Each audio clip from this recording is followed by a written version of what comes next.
कर्मणे वाधिकारस्ते माँ फलेषु कदाचना। नमस्कार, मैं हूँ आपके साथ संध्या जोशी और एक बार फिर से आप सभी का बहुत बहुत अभिनंदन करती हूँ आपके अपने पसंदीदा कार्यक्रम में, जिसका नाम है त्रिनेत्र भाग्य, जो बदल देता है आपके भाग्य की रेखा। गीता में भी कहा गया है कि कर्म करते चले जाओ और फल की इच्छा मत करो। अपने कर्म करो, अच्छे मार्ग पर चलो और फिर देखो आपको किस प्रकार से सफलता हासिल हो जाएगी। लेकिन अक्सर ऐसा भी होता है, हम कर्म करते हैं लेकिन वो फल नहीं मिल पाता है और इस वजह से हम परेशान हो जाते हैं। लेकिन आपकी सभी समस्याओं का होगा समाधान इस विशेष कार्यक्रम में, क्योंकि आज मेरे साथ स्टूडियो में मौजूद है विश्वविख्यात ज्योतिष आचार्य पुष्पेंद्र शास्त्री जी। तो बिना देर करे उनका स्वागत करते हैं और अभिनंदन करते हैं। बहुत बहुत स्वागत है आचार्य जी। राधे राधे जी। राधे राधे। कहते हैं दिन की शुरुआत अच्छी हो, मन अच्छा हो और अच्छे विचार आए तो इसके साथ मंत्र का उच्चारण करना चाहिए, जिससे मन में शुद्धि आ सके। तो चलिए कार्यक्रम का शुभारंभ करते हैं आज के मंत्र के साथ। जी आचार्य जी। एकम नित्यम विमलमचलम सर्वधि साक्षीभूतम भावातीतम त्रिगुणरहितम सद्गुरुं तम नमामि।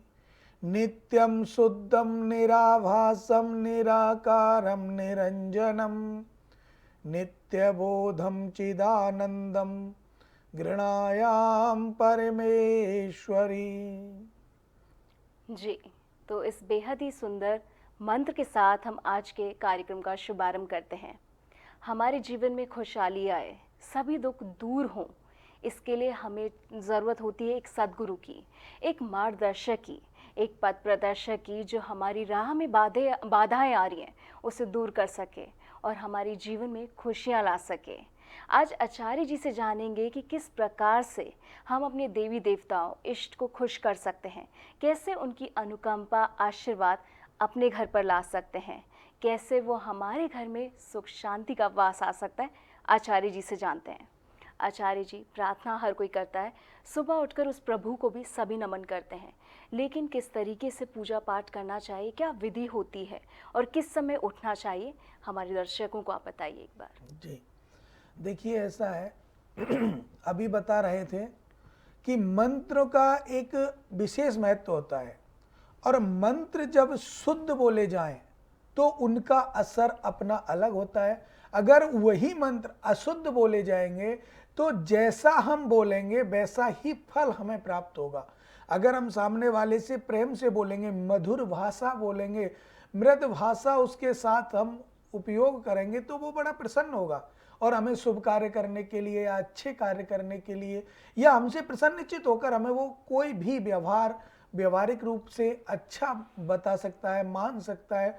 लेकिन वही विपरीत दिशा में अगर हम उससे गलत तरीके से भाषा का प्रयोग करें, गाली गलौच देकर के उससे भाषा का प्रयोग करें, तो वो हमें सम्मान की जगह कोई अपमानित शब्दों से हमें प्रयोग करेगा, क्योंकि जैसा हमने उसको कहा है।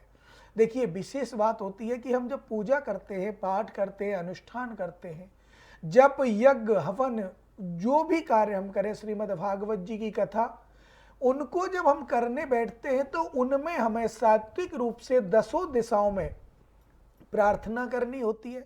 आप लोग अपने घर में भगवान का ज्योतिष से और ठाकुर जी का जो भी आप दीपक जलाते हो, पूजा करते हो, मंत्र जप करते हो, अपने गुरु मंत्र को जपते हो, उसके लिए भी आपको पहले जरूरी है कि आप अपने गुरु मंत्र को जपने से पहले, अपने इष्ट को जपने से पहले आप अपने दसों दिशाओं का बंधन करें कि 10 दिशाओं में से किसी भी प्रकार की बाधा हमारे में न आए, किसी भी प्रकार से बाधा मुक्त हम हो जाएं। अगर हम जप करने बैठे मन हमारा नहीं लगता तो उन बाधाओं का प्रकोप है। इसलिए हमें बाधाओं से बचने के लिए और हमारी पूजा को सफल बनाने के लिए हमें सिर्फ और सिर्फ करना क्या है कि अपना नियम और दसों दिशाओं का बंधन करना है कि दसों दिशाओं में से किसी भी प्रकार की कोई विघ्न बाधा हमारे मंत्र जप में, हमारे पूजा पाठ यज्ञ अनुष्ठान जप इनमें न आए, तो उससे परमपिता परमात्मा हमारी रक्षा करते हैं और वही हैं जो हमारे सुख दुख जीवन मरण यश अपयश सबको याद रखते हैं, सब उनके हाथ में है। लेकिन जो हमारा जीवन का काल चक्र है, जिसको हम कहते हैं जीवन शैली, जो जीवन शैली है वो हमारी कुंडली पर निर्भर करती है। अब कुंडली पर निर्भर कैसे करती है कि एक जैसे शीशा होता है हमारी शक्ल को देखने के लिए, दर्पण से हम अपने शक्ल को सुधार सकते हैं कुछ लगा के, और अगर वही शीशा टूट जाए तो उसमें शक्ल नहीं देखी जाती, उसे अपशकुन माना जाता है। इसी प्रकार हमारे जीवन का जो दर्पण है, जीवन का जो शीशा है, वो है कुंडली, जो हमारे जन्म की बनी हुई है। उस कुंडली को आप दिखाएंगे, उसका आंकलन कराएंगे, तो उसमें अनेक प्रकार के ग्रहों का चाल हमें मालूम होगी कि हमारे नवग्रह कौन सी चाल से चल रहे हैं और उस चाल को कैसे हम बदल सकते हैं, अर्थात कैसे उसको शांत कर सकते हैं। कौन सा ग्रह कटु बैठा है, कौन सा पाप ग्रह है, कौन सा पुण्य ग्रह है, पाप है या शत्रु है या सम है या मित्र है। इन ग्रहों की जो चाल होती है वो मादुसा के अनुसार होती है।